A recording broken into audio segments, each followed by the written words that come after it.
नमस्कार दोस्तों, आप सबको सत्यवचन कार्यक्रम में शामिल होते देखकर मुझे बहुत आनंद हो रहा है। परमेश्वर का आपके जीवन के प्रति एक निश्चित अभिप्राय है, क्योंकि वह आप पर अपनी बातों को प्रकट करना चाहता है।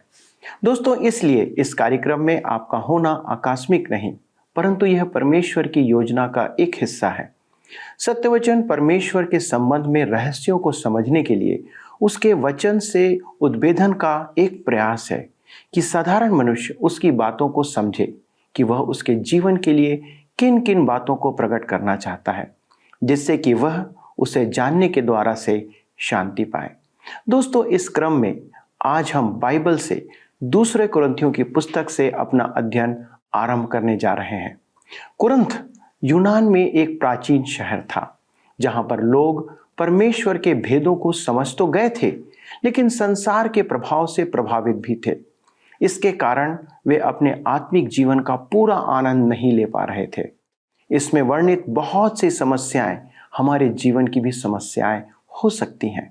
हम उन समस्याओं से अछूते नहीं हैं दोस्तों, इसलिए हमें उनको समझने की आज आवश्यकता है, क्योंकि परमेश्वर का वचन इसका समाधान प्रदान कर सकता है। आइए दोस्तों, इसके परिचय से हम अपने अध्ययन को आज आरंभ करते हैं। मित्रों, पिछले अध्ययन में हमने नहम्याह की पुस्तक का अध्ययन किया था। आज हम अपने अध्ययन को दूसरे कुरिन्थियों की पत्री से आरंभ करेंगे। इस पत्री का लेखक पौलुस है। कुरिन्थ की कलीसिया को पहला पत्र उसने तब लिखा था जब वह इफिसुस में था। वहां वह परमेश्वर की सेवा के महान कार्य में व्यस्त था।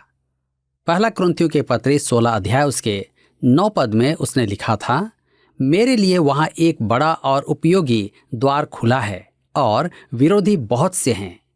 मेरे विचार में पौलुस ने एशिया माइनर में एक महान सेवा की थी। इफिसुस सुसमाचार का मंच था। मेरे विचार में उस क्षेत्र में सुसमाचार प्रचार ऐसा प्रभावी था कि अन्य किसी भी क्षेत्र में किसी भी समय सुसमाचार ऐसा प्रभावी नहीं रहा है। पौलुस के कहने का अर्थ यही था जब उसने कहा कि वहां एक बड़ा और उपयोगी द्वार खुला है। इफिसुस में ऐसा व्यस्त होने के कारण पौलुस कुरिन्थ नगर नहीं जा पा रहा था, जहां उसने कलीसिया की स्थापना कर दी थी, परंतु अभी वह कलीसिया शिशु अवस्था में थी। उस कलीसिया में सदस्य अभी सांसारिकता से उबरे नहीं थे। उनका व्यवहार बच्चों का सा ही था। वे चाहते थे कि पौलुस आए। उन्हें व्यक्तिगत स्नेह की आवश्यकता थी, जैसे कि उन्हें भोजन खिलाने वाला कोई हो, उनके कपड़े बदलने वाला कोई हो। आप कहेंगे उनकी लंगोटी गीली हो गई होगी। वे शिशुओं के स्वरूप रोते थे, परंतु पौलुस वहां जाने योग्य नहीं था, अतः वे दुखी थे। अतः पौलुस ने उन्हें पहला पत्र लिखा कि वह आने वाला है। पौलुस इफिसुस में लगभग 3 वर्ष रहा था। इस बीच वह कुरिन्थ नहीं गया। इस कारण कुरिन्थ के विश्वासी दुखी थे, क्योंकि वह कुरिन्थ नहीं जा पा रहा था। इसलिए उसने तीतुस को वहां भेज दिया था। इफिसुस में पौलुस के साथ तीमुथियुस था। तीमुथियुस को लेकर पौलुस त्रोआस चला गया, जहां वे तीतुस की प्रतीक्षा कर रहे थे कि कुरिन्थ का समाचार लाए। देखिए दूसरा कुरिन्थियों के पत्र 2 अध्याय उसके 12 और 13 पद में। तीतुस के आने के पश्चात वे फिलिपी चले गए। तीतुस कुरिन्थ से शुभ संदेश लाया था कि वे पौलुस द्वारा दिए गए सब निर्देशों का पालन कर रहे थे। मेरे मित्रों, फिलिपी में पौलुस अब उन्हें दूसरा पत्र लिखने बैठा। कुरिन्थ की कलीसिया अब भी यही चाहती थी कि पौलुस वहां आए। पौलुस और कुरिन्थ के विश्वासियों में जो भी मनमुटाव था वह अब मिट गया था। इस पत्र में पौलुस अपना दिल खोलकर बातें करता है, और सच तो यह है कि पौलुस अन्य किसी भी पत्र की तुलना में इस पत्र में हमें अपना व्यक्तिगत मनुष्यत्व दर्शाता है कि हम उसे भली भांति जान पाएं। कुरिन्थ की कलीसिया को लिखी यह दूसरी पत्री कलीसिया में सेवा की स्थिति पर प्रकाश डालती है।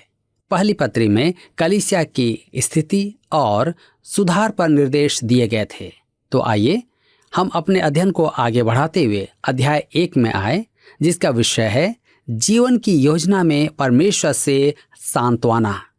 पहले 2 पद पत्री की प्रस्तावना है और शेष अध्याय 1 में जीवन की योजनाओं के प्रति परमेश्वर की सांत्वना व्यक्त की गई है। आइए देखें प्रस्तावना। 2 कुरिन्थियों के पत्र 1 अध्याय उसके 1 पद में हम पढ़ते हैं, पौलुस की ओर से जो परमेश्वर की इच्छा से मसीह यीशु का प्रेरित है, और भाई तीमुथियुस की ओर से परमेश्वर की उस कलीसिया के नाम जो कुरिन्थियुस में है, और सारे अखिया के सब पवित्र लोगों के नाम। पौलुस एक प्रेरित के अधिकार से यह पत्र लिख रहा है। मेरे विचार में तो प्रत्येक पास्टर को अधिकार के साथ कुछ भी कहना चाहिए। यदि उपदेशक परमेश्वर के वचन के सत्य के बारे में स्वयं आश्वस्त न हो तो वचन का प्रचार करना व्यर्थ है। यदि वह अधिकार के साथ वचन का प्रचार न करे तो उसे पेट्रोल पंप पर काम करना चाहिए या अन्य कोई काम करना चाहिए। उसे सेवा का त्याग कर देना चाहिए। आज अनेक उपदेशकों को विश्वास नहीं है कि बाइबल परमेश्वर का वचन है। आज की कलीसिया की यही दुर्बलता है। आरंभिक कलीसिया में सताव के समय विश्वासी कहते थे, हे प्रभु, तू ही परमेश्वर है। मेरे मित्रों, यदि आपको विश्वास नहीं कि हमारा परमेश्वर ही परमेश्वर है तो आपको किसी भी बात पर विश्वास नहीं है। वे तो परमेश्वर के वचन के बारे में आश्वस्त थे और वे उस पर ही आश्रित थे। अतः पौलुस इस अधिकार से लिखता है। पौलुस परमेश्वर की इच्छा से प्रेरित था। आप इससे अधिक ऊंचा नहीं जा सकते। यही एक अधिकार है। यदि आपका जीवन परमेश्वर की इच्छा में है तो आपके मन में कोई संदेह नहीं होगा। यदि आप परमेश्वर की इच्छा में हैं तो आप कहाँ हैं या आप कैसे हैं या आपकी परिस्थितियाँ क्या हैं, इससे कोई अंतर नहीं पड़ेगा। आप एक अति उत्तम महिमामय स्थान में हैं, चाहे आप अस्पताल में बिस्तर पर ही क्यों ना लेटे हों। यदि परमेश्वर की यही इच्छा है तो आप सबसे उत्तम स्थान में हैं। मेरा एक मित्र संगीत निर्देशक है। वह अपने संगीत कार्यक्रम का आरंभ बड़े ही विनोदी शब्दों में करता है। एक बार उसने कहा, आप अस्पताल में होने की अपेक्षा यहाँ होना उचित नहीं समझते। मुझे यह सोच सोचकर हंसी आती है, परंतु मैंने इस बात पर विचार भी किया है। यदि परमेश्वर की इच्छा हो कि आप नगर के अस्पताल में हों तो आपके लिए वही सबसे अच्छा स्थान है। भाई तीमुथियुस, मुझे यह बहुत अच्छा लगता है। वह पौलुस और कुरिन्थ की कलीसिया का मसीही भाई था। पौलुस उसे विश्वास में अपना पुत्र भी कहता है। उस कलीसिया को पत्र लिखते समय पौलुस तीमुथियुस को अपने बराबर दर्शाता है। मुझे पौलुस का यह स्वभाव बहुत मनभावन लगता है कि वह कैसे किसी को अपने बराबर दर्शाता है। परमेश्वर के उस कलीसिया के नाम, यह कलीसिया परमेश्वर की थी। हम लोगों को कहते तो सुनते हैं मेरा चर्च, और कभी कभी तो वे ऐसा व्यवहार भी करते हैं जैसे कि कलीसिया उनकी है। वे भूल जाते हैं कि कलीसिया प्रभु यीशु मसीह की है, जिसे उसने अपने लहू से खरीदा है।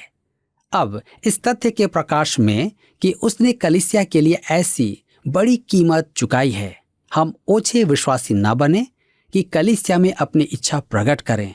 हम सदा स्मरण रखें कि यह कलीसिया उसकी है जो कुरिन्थ में है, और सारे अखिया के सब पवित्र जनों के नाम। पौलुस कलीसिया को कुरिन्थ तक ही सीमित नहीं रखता है। पौलुस कलीसिया में संपूर्ण अखिया को समाहित करता है, क्योंकि जहां जहां भी सुसमाचार पहुंचा ये लोग गवाह बने। उन्होंने अन्यों तक सुसमाचार पहुंचाया। मैं उन आरंभिक विश्वासियों की कल्पना कर सकता हूं जो पाप में पड़ गए थे। जब पौलुस वहां सुसमाचार सुनाने लगा तब उनकी आंखें खुल गई। उनकी अंधकार भरी आत्मा में ज्योति आ गई। वे पापों से मन फिराकर मसीह के पास आ गए और संपूर्ण अखिया में मसीह की गवाही देने लगे। परिणाम स्वरूप अनेकों ने मसीह को ग्रहण किया। पौलुस उन सब को पत्र लिख रहा था और सारे अखिया के सब पवित्र जनों के नाम कैसी अद्भुत बात। मेरे मित्रों, परमेश्वर की यह कलीसिया जिसे पौलुस संबोधित कर रहा है वह कुरिन्थ की कलीसिया है। आपके शहर में, आपके पड़ोस में जो कलीसिया है वह परमेश्वर की कलीसिया है, यह कभी न भूलें। दूसरा कुरिन्थियों की पत्री 1 अध्याय के 2 पद में हम पढ़ते हैं, हमारे पिता परमेश्वर और प्रभु यीशु मसीह की ओर से तुम्हें अनुग्रह और शांति मिलती रहे। पौलुस का यह एक सामान्य अभिवादन है। अनुग्रह और शांति विश्वासी के लिए परमेश्वर के वरदान हैं। आइए देखें जीवन की योजनाओं में परमेश्वर की सांत्वना। दूसरा कुरिन्थियों की पत्री 1 अध्याय के 3 पद में हम पढ़ते हैं, हमारे प्रभु यीशु मसीह के परमेश्वर और पिता का धन्यवाद हो, जो दया का पिता और सब प्रकार की शांति का परमेश्वर है। ध्यान दीजिए, धन्यवाद। धन्यवाद अर्थात स्तुति। हमारे प्रभु यीशु मसीह के परमेश्वर और पिता की स्तुति हो। मैं सोचता हूं कि हम परमेश्वर की कितनी स्तुति करते हैं। मैंने देखा है कि मैं सेवा की अपेक्षा सेवानिवृत्ति में परमेश्वर की स्तुति अधिक उत्तम करते हुए लोगों को देखता हूं। दाऊद कहता है भजन संहिता 34 के 1 में, मैं हर समय यहोवा को धन्य कहा करूंगा, उसकी स्तुति निरंतर मेरे मुख से होती रहेगी। इससे पवित्र जनों की शिकायत समाप्त हो जाएगी। हमें परमेश्वर की स्तुति सदैव करते रहना है। भजन संहिता 50 के 23 में लिखा है, धन्यवाद के बलिदान का चढ़ाने वाला मेरी महिमा करता है। हमारे प्रभु यीशु मसीह के परमेश्वर और पिता का धन्यवाद हो। परमेश्वर पिता है। त्रिएकत्व में यह उसका स्थान है। परमेश्वर ने जगत से ऐसा प्रेम रखा कि अपना एकलौता पुत्र दे दिया। एकलौते पुत्र का अर्थ यह नहीं कि वह शरीर से जन्मा था। एकलौता से अभिप्राय है उसके स्थान का जो त्रिएकत्व में है, अद्वितीय स्थान। वह अनंत पुत्र है। परमेश्वर शाश्वत पिता है। यदि पिता और पुत्र ऐसे हों तो जन्म लेने का प्रश्न ही नहीं उठता है। यह तो त्रिएकत्व में उसका स्थान है। दोनों ही अनंत हैं। पौलुस परमेश्वर को दया का पिता और सब प्रकार की शांति का परमेश्वर कहता है। मैं 3 शब्दों पर मनन करना चाहता हूं, प्रेम, दया और अनुग्रह। आज प्रेम के बारे में बहुत कुछ कहा जाता है। यह कहना कि परमेश्वर प्रेम के वशीभूत हमारा उद्धार करता है भावुकता पूर्ण थियोलॉजी है। यह सच है कि परमेश्वर हमसे प्रेम करता है। ओह, वह हमसे कैसा प्रेम करता है। हम उसके प्रेम की गहराई नहीं नाप सकते हैं। उसके प्रेम को यदि हम समझ लें तो हमारे दिल टूट जाएंगे। परंतु परमेश्वर इस प्रेम के कारण हमारा उद्धार नहीं करता है। धर्मशास्त्र के शिक्षा के अनुसार वह अपने अनुग्रह के द्वारा हमारा उद्धार करता है।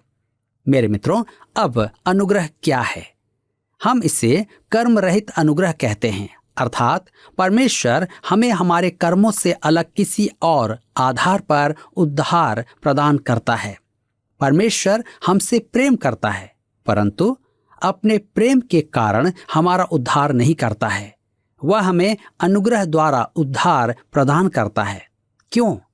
क्योंकि वह परिपूर्ण दया का परमेश्वर है, दयावान पिता है। दया का अर्थ है कि उसने हमसे ऐसा प्रेम रखा कि हमारे लिए एक उद्धारक भेज दिया, क्योंकि उद्धार का अन्य कोई मार्ग नहीं था। आज हमारे पास जो है वह केवल परमेश्वर की दया है। वह दयावान पिता है।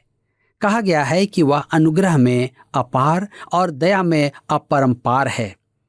क्या आपको आज दया की आवश्यकता है? यदि आपको पैसा चाहिए तो आप बैंक से निकालते हैं। यदि आपको दया की आवश्यकता है तो उस पिता के पास जाएं जिसके पास दया है। यदि आपको किसी भी प्रकार की सहायता चाहिए तो आप उसके पास आ जाएं। आपके पास आज जो भी है वह परमेश्वर की दया है। आप वास्तव में उसके योग्य नहीं हैं। मेरे पास जो भी है मैं उसके योग्य नहीं हूँ। मेरे पास अधिक कुछ नहीं है, परंतु परमेश्वर की दया है। मेरे मित्रों, परमेश्वर मुझे सेवा में नियुक्त करने में दयावान है। आप मुझसे अधिक नहीं जानते। यदि आप मुझे जानते तो मेरा वचन नहीं सुनते। 1 मिनट, टीवी बंद ना करें। यदि मैं आपको उतना जान लूं जितना आप स्वयं को जानते हैं तो मैं आपसे बात नहीं करता, मैं इसी समय चला जाता। आपको और मुझे दया मिली है। मैं सेवा में हूं तो केवल परमेश्वर की दया से। जी हाँ, अब मैं वह कहना चाहता हूं जो मेरे लिए बहुत कठिन है। मुझे चर्म रोग था और संभवतः मेरी देह में अब भी है। यह परमेश्वर की दया है। मैं कहना तो नहीं चाहता हूं, परंतु यह सच है। हमारे पास जो भी है वह परमेश्वर की दया है। वह दया का पिता ही नहीं, सांत्वना का परमेश्वर भी है। यह आप जीवन की परीक्षाओं में सिद्ध होता देख सकते हैं। कष्ट वहन अग्नि परीक्षा है।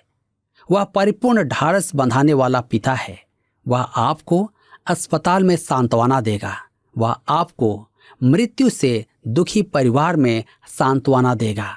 आपके प्रियजन की मृत्यु पर वह आपको कहीं भी किसी भी समय सांत्वना देगा। वह परिपूर्ण सांत्वना का पिता है। सांत्वना भी 2 प्रकार की होती है, सच्ची सांत्वना और नकली सांत्वना। मुझे कदापि स्वीकार्य नहीं कि लोग आह भर कर कहें यह परमेश्वर की ओर से है, और मैं इसे स्वीकार करता हूं। जबकि सच तो यह है कि वे उस स्थिति को स्वीकार नहीं करते, उसका विरोध करते हैं। परमेश्वर के साथ सत्यनिष्ठ बने रहें। उससे स्पष्ट कहें कि आपकी भावना क्या है। उससे कह दें कि आपके साथ जो भी हो रहा है उससे आप प्रसन्न नहीं हैं। वह सब जानता ही है। वह आपसे स्पष्ट बात करना चाहता है। सांत्वना सच्ची भी होती है और दिखावे की भी होती है। यह एक जनमान्य धारणा है कि सांत्वना एक मीठी भावना है जिसमें दुर्बलता का अंश है। बचपन से मैं गिरता रहता था और मेरे घुटने छिल जाते थे। मैं सोचता था कि मेरी माताजी मुझे लंबा पैंट क्यों नहीं देती, अर्थात क्यों नहीं पहनाती। मेरे घुटने छिल जाने पर मेरी माताजी मुझे चूम कर कहती, अब सब ठीक है। वह यह कहकर सोचने पर बाध्य करती थी कि वास्तव में सब ठीक है, और मैं मूर्ख बनकर रोना बंद कर देता था। यह भावनाओं का स्पर्श है जो मधुर एवं मन भावन है। परंतु ऐसा समय भी होता था जब मैं स्कूल जाकर निराश हो जाता था क्योंकि मेरे पास पैसा नहीं होता था। ऐसी स्थिति में वह मेरे पास बैठकर बात करती थी और उसकी बातें कठोर होती थी। वह कहती, मेरे बेटे अब तुम्हें पौरुष दिखाना है। यह भी वास्तव में सांत्वना ही थी। मनुष्य सांत्वना के लिए जाने क्या क्या करता है। वह शराब पीता है, परंतु वह सांत्वना नहीं, घर की बर्बादी है। कुछ लोग नशीले पदार्थों का सेवन करने लगते हैं, परंतु उसमें भी सांत्वना नहीं है। यूनानी भाषा में जो शब्द सांत्वना के लिए काम में लिया गया है उसका अर्थ है अपने साथ बुला लेना। पवित्र आत्मा को यूनानी भाषा में पाराक्लित कहा गया है। वह हमारे साथ होने के लिए बुलाया गया है। जब प्रभु यीशु मसीह ने पवित्र आत्मा भेजने की प्रतिज्ञा की तब उसने कहा था, यूहन्ना रचित सुसमाचार 14 अध्याय के 18 पद में, मैं तुम्हें अनाथ नहीं छोड़ूंगा, मैं तुम्हारे पास आता हूं। अंग्रेजी बाइबल में इस प्रकार है, मैं तुम्हें अनाथ नहीं छोड़ूंगा, मैं तुम्हारे लिए एक सहायक भेजूंगा। उसने अपनों से कहा, यूहन्ना रचित सुसमाचार 16 अध्याय के 7 पद में, तो भी मैं तुमसे सच कहता हूं कि मेरा जाना तुम्हारे लिए अच्छा है, क्योंकि यदि मैं न जाऊं तो वह सहायक तुम्हारे पास न आएगा, परंतु यदि मैं जाऊंगा तो उसे तुम्हारे पास भेज दूंगा। अब यह सहायक क्या है? वह आपकी चोट को चूमने वाला नहीं है। वह एक सहायक है, शक्ति देने वाला है, एक वकील है। वही तो है जो मेरी सहायता करने को और मुझे साहस बंधाने को बुलाया गया है। अकेलापन दूर करने और दुख में शांति देने तथा भय निवारण करने बुलाया गया है। भयानक संकटों में वह सहायक है। भजन संहिता 30:10 में लिखा है, हे यहोवा सुन, मुझ पर अनुग्रह कर, हे यहोवा तू मेरा सहायक हो। यह उस आत्मा की पुकार है जो किसी ढाढ़स बंधाने वाले को खोजती है। परमेश्वर हर प्रकार की सांत्वना का परमेश्वर है। मेरे मित्रों, हमने देखा कि परमेश्वर प्रेम करता है, दया दर्शाता है और अनुग्रह प्रदान करता है, और यहाँ तक करता है कि हमारा उद्धार हो। यही नहीं, वह हर प्रकार से सांत्वना देता है और उसने एक सहायक भी हमारे लिए रखा है। दूसरा कुरिन्थियों के पत्र 1:4 में हम पढ़ते हैं, वह हमारे सब क्लेशों में शांति देता है, ताकि हम उस शांति के कारण जो परमेश्वर हमें देता है उन्हें भी शांति दे सकें जो किसी प्रकार के क्लेश में हों। यह एक अद्भुत बात है कि हमारे पास एक ऐसा परमेश्वर है जो हमारी सब परेशानियों में हमें सांत्वना देता है। धूप काल में जब कोई हमारी पीठ थपथपाए तब मन को शांति मिले, वह एक बात है। परंतु मेरे मित्रों, सच्ची सांत्वना वह है जब हमारा मन संकटों में शांति पाए। हम देखेंगे कि पौलुस ने अपने संकटों में ऐसी ही सांत्वना पाई थी।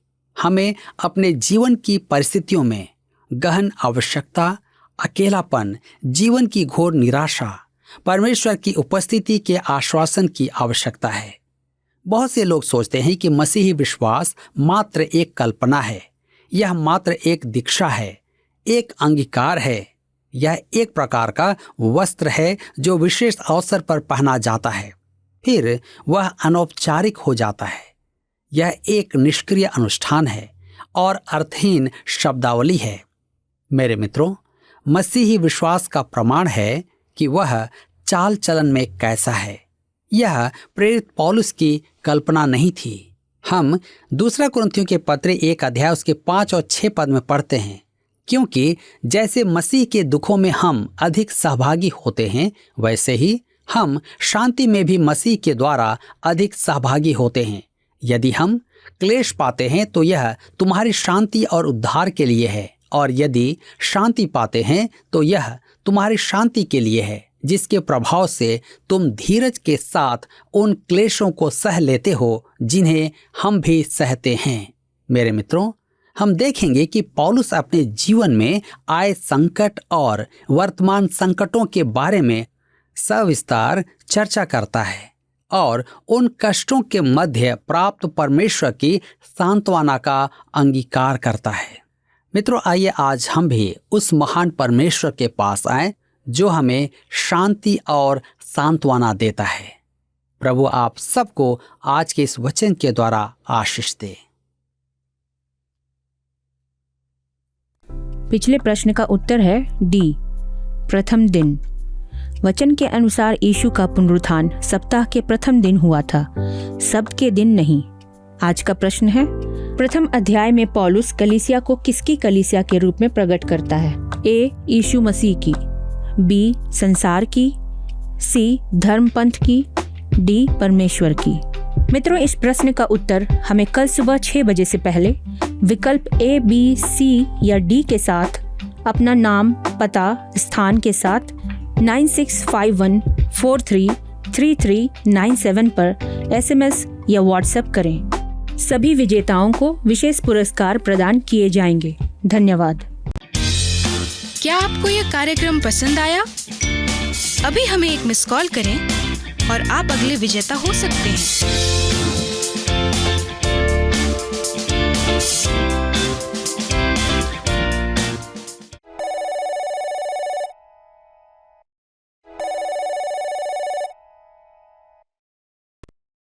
मित्रों, इस संसार में हम एक दुखी मनुष्य के रूप में पैदा होते हैं।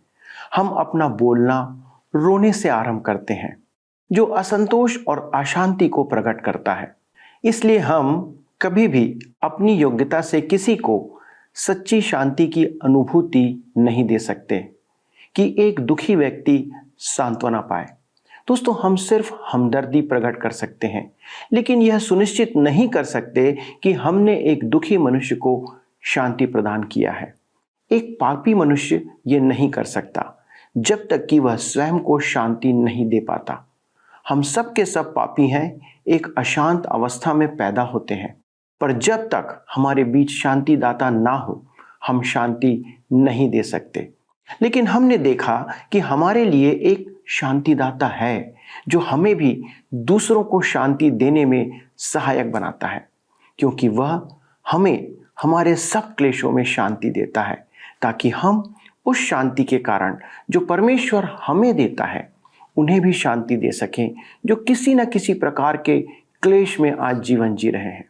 दोस्तों, इस योग्यता को हम यीशु के द्वारा से पा सकते हैं, क्योंकि वह हमारे समान पीड़ा से गुजरा है और वही शांति दाता है। आइए दोस्तों, उसे स्वीकार करने के द्वारा हम शांति के सहभागी बने। आइए प्रार्थना करें।